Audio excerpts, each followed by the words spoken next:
जय हिंद दोस्तों, स्वागत है आप सभी का मिस्टर एकेडमी जबलपुर में।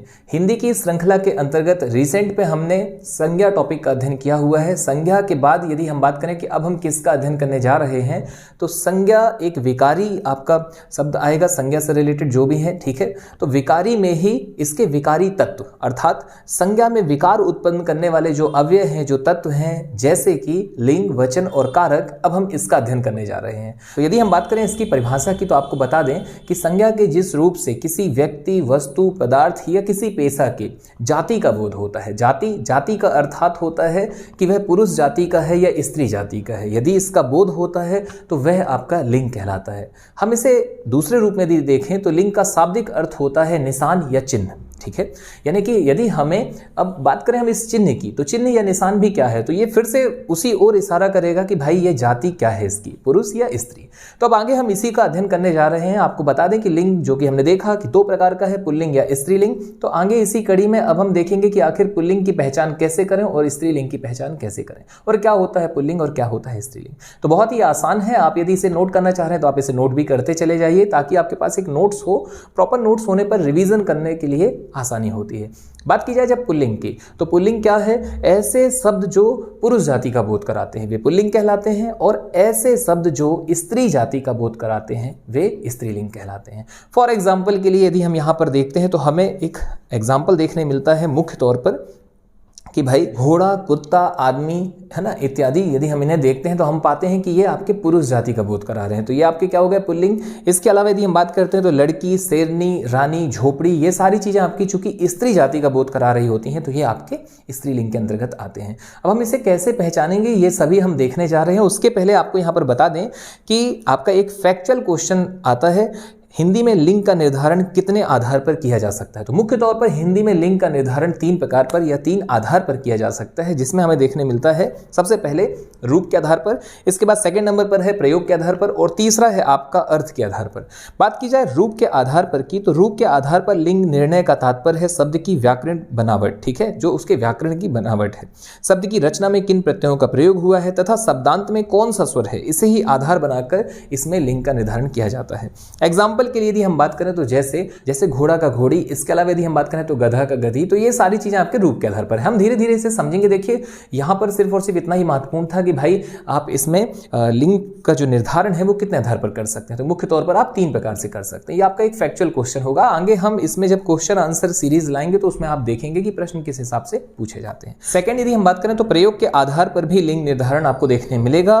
डेफिनेशन की यदि हम बात करते हैं तो प्रयोग के आधार पर लिंग निर्णय के लिए संज्ञा शब्द के साथ प्रयुक्त विशेषण, कारक चिन्ह और क्रिया को आधार बनाया जाता है। बात की जाए यदि एग्जाम्पल की, तो एग्जाम्पल आपके सामने है राम ने रोटी खाई, और दूसरा है राम ने रोटी खाया। इसे यदि हम करें तो आप पाएंगे कि भाई राम ने रोटी खाया यहाँ पर आपको गलत नजर आ रहा है, राम ने रोटी खाई ही इसके साथ में आपको सही नजर आएगा। तो ये आपका एक प्रयोग के आधार पर भी होता है, ठीक है, कि कौन सा आप किसके साथ प्रयोग करने वाले हैं। तीसरा यदि हम बात करते हैं तो अर्थ के आधार पर आपको देखने मिलता है, और अर्थ के आधार पर यदि लिंग निर्धारण की हम बात करते हैं तो आप पाएंगे कि कुछ शब्द अर्थ की दृष्टि से समान होते हुए भी लिंग की दृष्टि से भिन्न होते हैं और उनका उचित एवं सम्यक प्रयोग करना चाहिए, ठीक है। अब इसके बाद यदि हम बात करें इसके एग्जाम्पल की, तो एग्जाम्पल आपके सामने है, आपकी महान कृपा होगी, इसके अलावा आपकी महती कृपा होगी, ठीक है। अब यहाँ पर आपका शुद्ध क्या है, अशुद्ध क्या है, ये आपको देखना है, ठीक है। ऐसे ही एक और है, वह एक विद्वान लेखिका है और वह एक विदुषी लेखिका है। अब विद्वान और विदुषी दोनों का अर्थ एक ही है, ठीक है, लेकिन अब एक लिंग के निर्धारण के आधार पर इनका आप यूज करते हैं, ठीक है। जैसे आप देखते हैं लेखिका, अब लेखिका के साथ में विदुषी यूज किया जाता है, क्यों? क्योंकि दोनों का भाव वही है, दोनों का अर्थ वही है, विद्वान और विदुषी। लेकिन विद्वान जो है वो आपका पुल्लिंग के साथ में यूज होता है क्योंकि वो पुल्लिंग शब्द है, ठीक है। जबकि अगर अपन बात करते हैं विदुषी की, तो विदुषी एक स्त्री जाति का बोध कराएगा और वह स्त्रीलिंग के साथ में यूज होगा। तो यहां पर हमने देखा कि भाई लेखिका है, तो लेखिका आपका इसके साथ में विद्वान की जगह पे विदुषी को लेकर चलेगा, तो इसका जो सही वाक्य होगा, शुद्ध वाक्य होगा, वो आपका विदुषी होगा। तो इस तरीके से हम कह सकते हैं कि लिंग के निर्धारण की जब हम बात करते हैं तो मुख्य तौर पर हमें यहाँ पर 3 आधार देखने मिलते हैं। एक हमारा सबसे पहला था रूप के आधार पर, दूसरा हमने देखा प्रयोग के आधार पर, और तीसरा हमने देखा अर्थ के आधार पर। एक बार आपको फिर से रिपीट करा दें, रूप में आप देखते हैं जैसे घोड़ा का घोड़ी होना, गधा का गधी होना, ठीक है। दूसरा, आप जब प्रयोग कर रहे होते हैं तो प्रयोग में आप देखेंगे कि आप उसके वाक्य को देखेंगे पूरा। एग्जाम्पल हमने देखा था राम ने रोटी खाया की जगह राम ने रोटी खाई आएगा। ठीक ऐसे ही तीसरा जब हमने देखा तो आप पाएंगे उसमें कि भाई अर्थ की दृष्टि से कुछ शब्द समान होते हुए भी लिंग की दृष्टि से भिन्न होते हैं, जिसमें मुख्य तौर पर आपने देखा विद्वान और विदुषी। तो यहाँ पर आपका लिंग का जो निर्धारण है वो उसके आधार कंप्लीट होते हैं। और अब हम बात करते हैं कि आखिर हम पुल्लिंग और स्त्रीलिंग की पहचान कैसे करें और कौन से शब्द हमेशा पुल्लिंग में जाते हैं और कौन से शब्द स्त्रीलिंग में जाते हैं। आगे बात की जाए पुल्लिंग और स्त्रीलिंग की कि आखिर हम इसे कैसे पहचानें, तो हम इसमें एक नोट्स बनाएंगे जिसमें हम एक ब्लॉक रखेंगे पुल्लिंग का और एक स्त्रीलिंग का। उसके पहले यदि हम बात करें कि इसमें पहचान के लिए कोई ब्रह्मास्त्र हमें मिल जाए, ठीक है, तो ब्रह्मास्त्र की जब हम बात करते हैं तो हमारे सामने सबसे बढ़िया यहाँ पर है कि हम किसी भी शब्द में ये कैसे पहचाने कि ये पुरुष है या स्त्री है, ये पुल्लिंग है या स्त्रीलिंग है, तो हम उसका वाक्य प्रयोग कर सकते हैं। इसे पहचानने के आपके सामने 3 ब्रह्मास्त्र हैं, जिसमें सबसे पहले है सर्वनाम। ठीक है, आप सर्वनाम यानी मेरा मेरी की सहायता से भी आप पहचान सकते हैं कि ये दिया हुआ जो आपका शब्द है ये पुरुष जाति का बोध करा रहा है या स्त्री, तो ये पुल्लिंग है या स्त्रीलिंग। बात की जाए एग्जाम्पल के लिए, जैसे मान लीजिए आपके सामने एक एग्जाम्पल पे है बात, ठीक है, आपके सामने एक वर्ड है बात या किताब या रात, ठीक है, तो आप इसमें मेरा मेरी की सहायता से भी वाक्य बना सकते हैं। कैसे? जैसे आप मान लीजिए कहीं पर आपकी किताब रखी हुई, तो आप क्या बोलेंगे कि ये मेरा किताब है कि मेरी किताब है। कोई किताब है तो ये मेरी किताब है या मेरा किताब है, डेफिनेटली मेरी किताब है, तो मेरी किताब है मतलब किताब क्या हो गया आपका स्त्रीलिंग। ठीक है, ठीक ऐसे ही बात के लिए यदि हम बात करते हैं तो मेरी बात हुई या मेरा बात हुआ, ठीक है, उनसे मेरा बात हुआ है, अपन ऐसे यूज़ करेंगे मेरी बात हुई है, तो आप मेरी बात, ठीक है, तो ये भी आपका क्या हो गया स्त्रीलिंग। ठीक ऐसे ही अच्छा या अच्छी की बात करें तो आप पाएंगे कि यह किताब अच्छी है। ठीक है, आपको कोई किताब है आपके पास में तो आप क्या बताएंगे उसके बारे में पढ़ करके कि यह किताब अच्छी है या अच्छा किताब है, तो आप बोलेंगे अच्छी किताब है, तो यह आपका स्त्री की बोध करा रहे। ठीक है, तो आप इसमें पाएंगे, उम्मीद है आपको समझ में आ रहा होगा, डेफिनेटली आ रहा होगा कि मेरी, ठीक है, अच्छी और होती है, ये आपके 3, ठीक है, मतलब यदि आप सर्वनाम से देखते हैं तो आपका मेरी शब्द अगर आपका उस पूरे वाक्य में फिट हो रहा है, ठीक है, ऐसे विशेषण की दृष्टिकोण से यदि आप देखते हैं और आपका अच्छी शब्द हो रहा है, ठीक है, और क्रिया में होती है, तो आपके वो जो शब्द होंगे वो डेफिनेटली आपके स्त्रीलिंग को बोध कराएंगे। ठीक है, क्लियर है।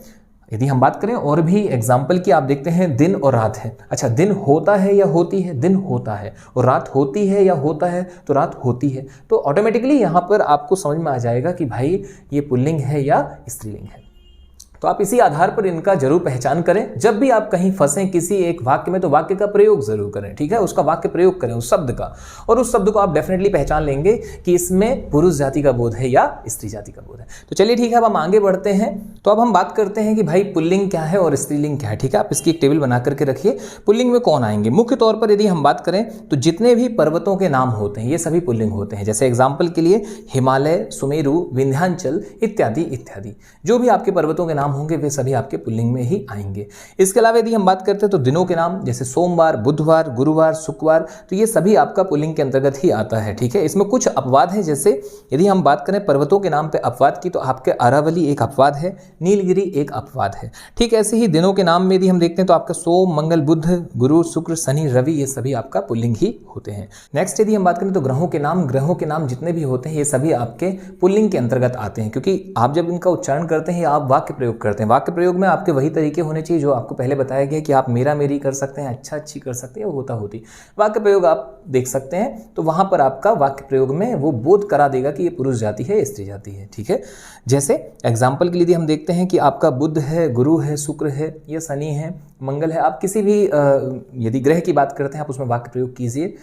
फिर यहाँ पर यदि बात करें तो कुछ ना कुछ अपवाद भी होते हैं। जैसे अपवाद के तौर पर कौन है, तो अपवाद आपको देखने मिलेगा पृथ्वी। पृथ्वी ग्रह अपवाद है। ठीक है, मतलब अपवाद का तात्पर्य यह है कि ये पुल्लिंग नहीं है। ठीक वैसे ही जैसे हमने पर्वत में देखा तो अरावली आपका एक अपवाद था, और अरावली का मतलब ये हुआ कि भाई वो आपका कहाँ चला गया, स्त्रीलिंग में। ठीक, आगे यदि हम बढ़ते हैं तो पेड़ों के नाम आपको देखने मिलते हैं। ठीक है, पेड़ों के नाम जैसे आम, पीपल, शीशम, जामुन, ये सारी चीज़ें आपके पेड़ों के जितने भी नाम हैं ये आपके पुल्लिंग के अंतर्गत आते हैं। इसमें यदि हम अपवाद की बात करते हैं तो अपवाद आपको देखने मिलेगा इमली। ऐसे और भी हैं जैसे लीची, ये भी आपका अपवाद है, ये स्त्री के अंतर्गत आता है।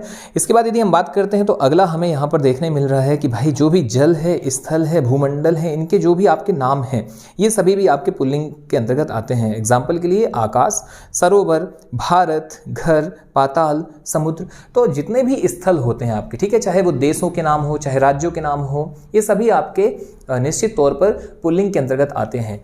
अब देशों में हम बहुत सारे देश हैं, अमेरिका है, ठीक है, लंदन हो गया आपका, ये सब आपके, ठीक है, भारत हो गया आपका, और यदि हम राज्यों की बात करते हैं तो मध्य प्रदेश है, छत्तीसगढ़ है, ये सब आपके पुल्लिंग के अंतर्गत आते हैं। लेकिन अब बात आती है अपवाद की कि आखिर अपवाद क्या है। तो जैसे दिल्ली, ये अपवाद है, इटली ये अपवाद है आपका, ठीक है। इसके अलावा जिलों की बात करें तो कटनी आपका अपवाद है, सीधी आपका अपवाद है, ये सब अपवाद के अंतर्गत आते हैं। तो यहाँ मुख्य तौर पर हम पाते हैं कि अब जब आप बात करेंगे, ठीक है, इनके वाक्य प्रयोग की, जैसे एग्जाम्पल के लिए हमने कहा कि मध्य प्रदेश बहुत अच्छा राज्य है, ठीक है। अब जब हम दिल्ली की बात करते हैं तो हम बोलते हैं दिल्ली है दिल वालों की, तो की क्यों यूज़ कर रहे हैं, ठीक है, या दिल्ली की सड़कें बहुत अच्छी हैं, ठीक है। तो अब अपन वहाँ पर पा रहे हैं, जब अपन वाक्य प्रयोग करते हैं कि भाई यहाँ पर स्त्री का बोध हो जाता है, तो वहाँ आप स्त्रीलिंग यूज़ करेंगे। फिर बात करते हैं पुल्लिंग में और क्या आएगा, तो आगे हम देखते हैं कि भाई अनाजों के नाम भी इसी के अंतर्गत ही आते हैं। जैसे एग्जाम्पल के लिए गेहूँ, चावल, उड़द, जौ, मटर आदि। बात की जाए और आगे रत्नों के नाम भी आपके इसी के अंतर्गत ही आते हैं, ठीक है। रत्नों में आप पाते हैं हीरा, मोती, मणि, ठीक है, पन्ना, ये सारी चीज़ें, मूंगा आपके, ये सभी निश्चित तौर पर पुल्लिंग के अंतर्गत आते हैं। बात की जाए और आगे क्या इसमें इंपॉर्टेंट रहने वाला है, तो आपके नगरों के नाम दिल्ली, करनाल, ये हम पहले ही पढ़ चुके हैं। सागरों के नाम अरब सागर, हिंद महासागर, ये सब आपके पुल्लिंग हैं। इसके अलावा देशों के नाम हम पहले देख चुके हैं। महीनों के नाम भी आपके पुल्लिंग के अंतर्गत आते हैं, जैसे आषाढ़, सावन, ठीक है, ज्येष्ठ, कार्तिक, ये सारी चीज़ें। अब कुछ आपके शरीर के अंगों के नाम भी आते हैं, ठीक है, जो दोनों में होंगे, कुछ आपके स्त्री में जाते हैं और कुछ पुल्लिंग में। मैं आपको यहाँ पर फिर से सलाह देना चाहूँगा कि ये सारी चीज़ें आपकी कैसे कवर होंगी, तो ये सारी चीज़ें आपकी कवर हो जाएंगी जब आप उसका वाक्य प्रयोग करेंगे।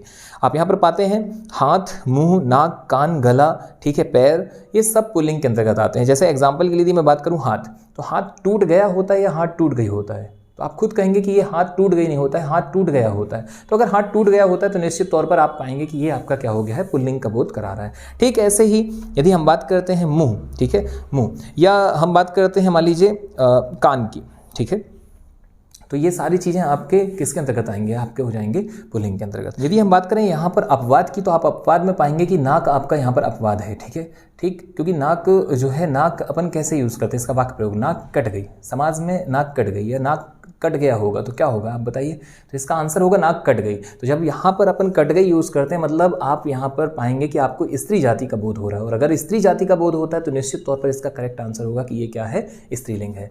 तो चलिए ठीक है, आगे बढ़ते हैं हम। कुछ और यदि शब्द के यहाँ पर हम बात करें तो आप इससे पहले ही देख चुके हैं, दिनों महीनों के नाम आपके पुल्लिंग में आते हैं, ठीक है, पर्वत पेड़ों के नाम भी पुल्लिंग में आ चुके हैं, अनाज और द्रव्य पदार्थों के नाम भी पुल्लिंग के अंतर्गत ही आएंगे। आगे यदि हम बात करें तो देवताओं के नाम आप पाएंगे, ये भी पुल्लिंग में आएंगे। तो फिलहाल तो मैं ये आपको सलाह दूंगा कि अब हम स्त्रीलिंग की ओर चलते हैं, और पुल्लिंग में जितने भी अब और जो आते हैं वो सभी आप वाक्य प्रयोग के थ्रू भी पकड़ सकते हैं। बात की जाए स्त्रीलिंग की, तो सबसे पहले यहाँ पर इंपॉर्टेंट रहेगा आपका नदियों के नाम, ठीक है, जितने भी नदियों के नाम हैं ये सभी आपके स्त्रीलिंग के अंतर्गत आते हैं। मुख्य तौर पर आप देख पा रहे हैं गंगा, यमुना, गोदावरी, ये सब आपका यहाँ पर महत्वपूर्ण है। हालांकि आपके इसमें अपवाद क्या होगा, तो ब्रह्मपुत्र एक अपवाद है, ठीक है, ब्रह्मपुत्र नदी यहाँ पर अपवाद है क्योंकि वो आपके पुल्लिंग के अंतर्गत आती है। ठीक, आगे यदि हम बात करते हैं तो तिथियों के नाम जो होते हैं, एकादशी, द्वादशी, अमावस्या, पूर्णिमा, ये सभी आपके स्त्रीलिंग होते हैं। फिर बात की जाए भाषा, बोली और लिपियों की, तो जितनी भी भाषाएं हैं, ठीक है, बोलियां हैं, ये सभी आपकी स्त्रीलिंग हैं। जैसे एग्जाम्पल के लिए संस्कृत, पंजाबी, देवनागरी, रोमन, ये सभी आपका स्त्रीलिंग के अंतर्गत ही आती हैं। आप आंख बंद करके इसमें आंसर लगा सकते हैं कि भाई भाषा मतलब स्त्रीलिंग। फिर आगे हम बात करते हैं कुछ बर्तनों के नाम ऐसे हैं, ठीक है, जैसे थाली है, कटोरी है, चम्मच है, तो ये सभी आपका स्त्रीलिंग है। अगर हम इसमें यूज़ करें, देखें तो चम्मच कहाँ गई, बोले चम्मच नहीं मिल रही है, ठीक है, ये चम्मच टूट गई, तो अपन कैसा यूज़ किया, अपन ने इसको चम्मच नहीं मिल रही है, तो ये आपका वाक्य जो है ऑटोमेटिकली आपको बता रहा है कि यहाँ पर बोध किसका हो रहा है, स्त्री का हो रहा है, स्त्रीलिंग का हो रहा है। तो इसका आंसर जाएगा कि ये किसकी पहचान आपने कैसे की कि यहाँ पर क्या है, आपका स्त्रीलिंग है। ठीक, ऐसे यदि हम आगे बढ़ते हैं कुछ और आगे की ओर यदि हम देखते हैं तो आप पाते हैं कि ख से समाप्त होने वाले शब्द जैसे लाख, भूख, ईख, भीख, ठीक है, इसमें हम देखें तो भीख मांगी जाती है, ठीक है, कि भीख मांगा जाता है, वह भीख मांग रही है, है ना, मांगा भीख, तो आप यहाँ पर क्लियर कर पाएंगे। इसके बाद हम आगे बढ़ते हैं तो आप पाएंगे कि कुछ फलों के नाम दिए हुए हैं जो निश्चित तौर पर हम पहले ही देख चुके हैं, अपवाद स्वरूप थे, लीची, नाशपाती, नारंगी, स्ट्रॉबेरी, रसभरी, ये सभी आपका फीमेल का बोध करा रहे हैं, स्त्री जाति का बोध करा रहे हैं, इसीलिए ये स्त्रीलिंग के अंतर्गत आते हैं। नेक्स्ट यदि हम बात करें कुछ द्रव्यों के नाम हैं, ठीक है, लिक्विड हैं आपके कुछ, जैसे चाय, कॉफ़ी, लस्सी, शिकंजी, ये सभी आपके स्त्रीलिंग का बोध कराते हैं, क्योंकि चाय पी जाती है, लस्सी पी जाती है, तो ये सभी आपका यहाँ पर स्त्री जाति का बोध कराने के कारण स्त्रीलिंग के अंतर्गत आएंगे।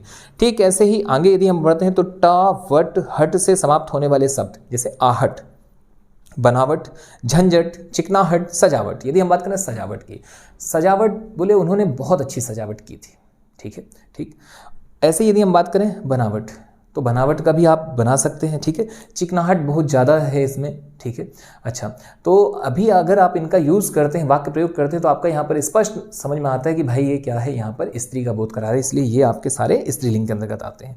ठीक, ऐसे यदि हम बात करें तो मसालों के नाम, जैसे राई है, दालचीनी है, इसके अलावा यदि हम बात करें तो सुपारी है, सौंफ, इलायची इत्यादि, ये सभी आपका मसाले वगैरह पूरे आपके स्त्रीलिंग का बोध करा रहे हैं, स्त्रीलिंग में ही जाएंगे।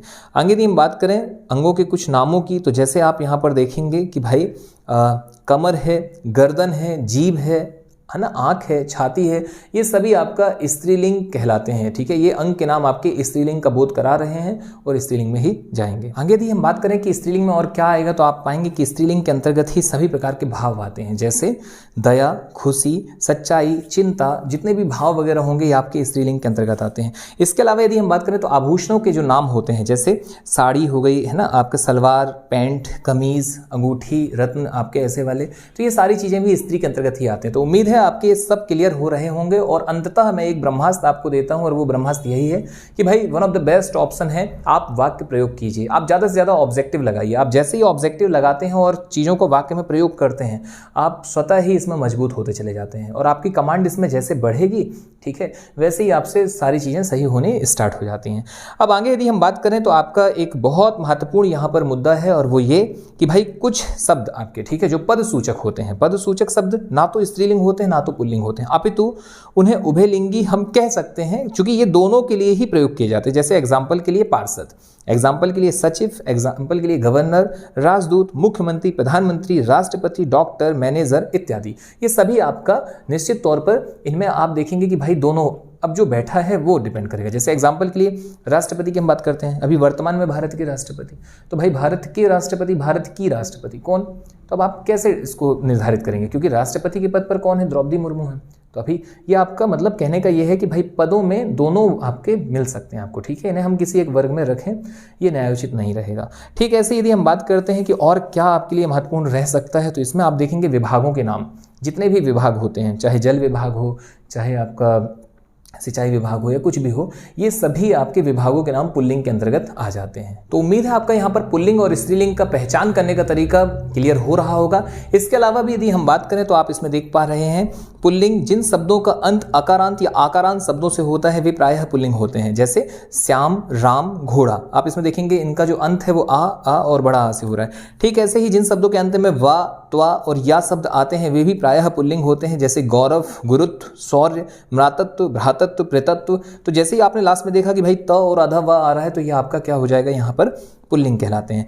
जिन शब्दों के अंत में पन या आव, खाना इत्यादि आता है, जैसे बचपन, मोटापा, पुलाव, कारखाना, तो ये भी आपके पुल्लिंग के अंतर्गत आते हैं। इसमें आपको बता दें कि भाई हम किसी वर्ड पे ऐसे नहीं जा सकते। जैसे अभी हमने देखा पहला जो नियम था वो हमारा था कि भाई अकारांत या आकारांत, तो वहाँ आपने पाया कि श्याम है, राम है। अब यदि हम वहाँ पर बात करें, या घोड़ा है, अब वहाँ पर हम यदि बात करें और हम कह दें लता, तो इसका भी अंत आपका बड़ा आ से हो रहा है।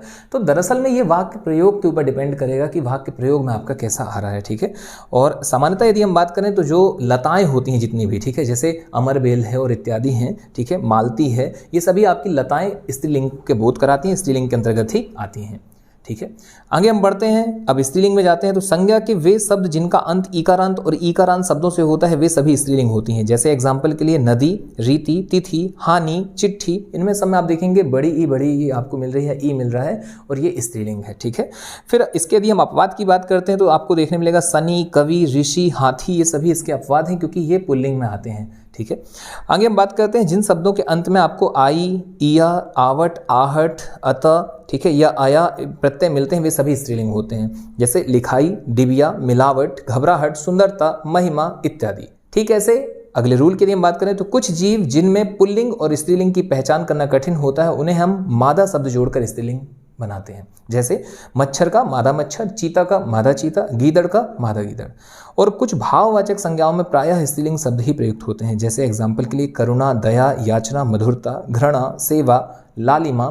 नेक्स्ट है आराधना, माया, चेतना, शत्रुता, मानवता, मित्रता और इसके अलावा कामना। तो यहाँ पर आपका पुल्लिंग और स्त्रीलिंग का मसला क्लियर होता है, निश्चित तौर पर आपसे बन रहा होगा। और अब इसके लिए आपके पास में एक ही उपाय है, वो ये कि आप कोई भी एक मार्केट से ऑब्जेक्टिव बुक उठाइए हिंदी की और बढ़िया तरीके से उसके ऑब्जेक्टिव लगाइए और अपने इसमें कमांड हासिल कीजिए।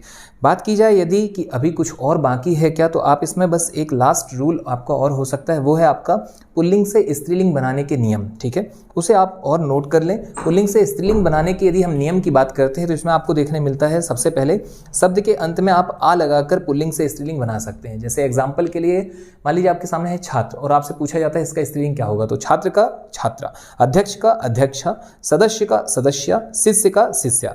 ठीक ऐसे ही आपके सामने है सेकेंड रूल, शब्द के अंत में इका लगाने से भी आप पुल्लिंग से स्त्रीलिंग बना सकते हैं। जैसे सेवक से सेविका, नायक से नायिका, याचक से याचिका, लेखक से लेखिका, बालक से बालिका, अध्यापक से अध्यापिका। नेक्स्ट है शब्द के अंत में इन लगाने से भी, जैसे धोबी है तो धोबी का धोबिन।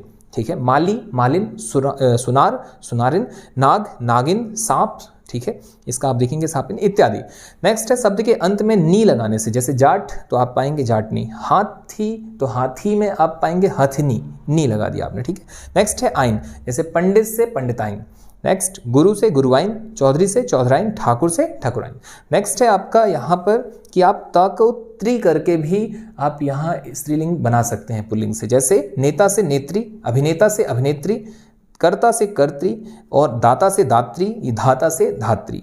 नेक्स्ट है शब्द के अंत में आनी लगाने से भी आप उसे पुल्लिंग से स्त्रीलिंग में कन्वर्ट कर सकते हैं। जैसे भव से भवानी, भव आपका पुल्लिंग शब्द है जबकि भवानी आपका स्त्रीलिंग शब्द है। इंद्र से इंद्राणी, पंडित से पंडितानी, जेठ से जेठानी, मास्टर से मास्टरानी, देवर से देवरानी, नौकर से नौकरानी। शब्द के अंत में इनी लगाने से भी आप पुल्लिंग से स्त्रीलिंग बना सकते हैं। एग्जाम्पल के लिए स्वामी से स्वामिनी, तपस्वी से तपस्विनी, वनवासी से वनवासिनी, परोपकारी से परोपकारिणी। इसके बाद आप देख रहे हैं यशस्वी से आपका पाएंगे यशस्विनी, अभिमानी से अभिमानिनी। ठीक है, और अंतिम है यहाँ पर शब्द के अंत में मति या वति लगाने से भी आप पुल्लिंग से स्त्रीलिंग बना सकते हैं। एग्जाम्पल के लिए श्रीमान से श्रीमती, बुद्धिमान से बुद्धिमती, आयुष्मान से आयुष्मती, ज्ञानवान से ज्ञानवती, युवा से युवती और पुत्रवान से पुत्रवती। यहाँ पर दोस्तों आपका पुल्लिंग से स्त्रीलिंग बनाने का भी जो नियम है वो भी कंप्लीट होता है। तो आज फिलहाल यदि हम बात करें इस वीडियो में हमने क्या देखा, तो मुख्य तौर पर हमने इसके पहले चूंकि संज्ञा का अध्ययन किया हुआ था और हमने पाया था कि संज्ञा आपका विकारी शब्दों के अंतर्गत आता है और विकारी के मतलब ही होता है कि वो जिसमें आपका चेंजेस देखने मिलती है।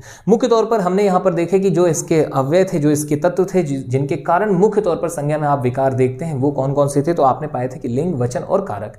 उसके अंतर्गत हमने लिंग की शुरुआत करी। लिंग में हमने देखा कि भाई लिंग क्या है, तो चिन्ह है, निशान है। मुख्य तौर पर आपने इसमें पाया कि जो किसी एक जाति का बोध करा दे, जैसे पुरुष या स्त्री, तो वो वहां पर आपका लिंग निर्धारित करता है। और ये दो प्रकार के होते हैं। सामान्यतः यदि हम बात करें तो एक पुल्लिंग और एक स्त्रीलिंग।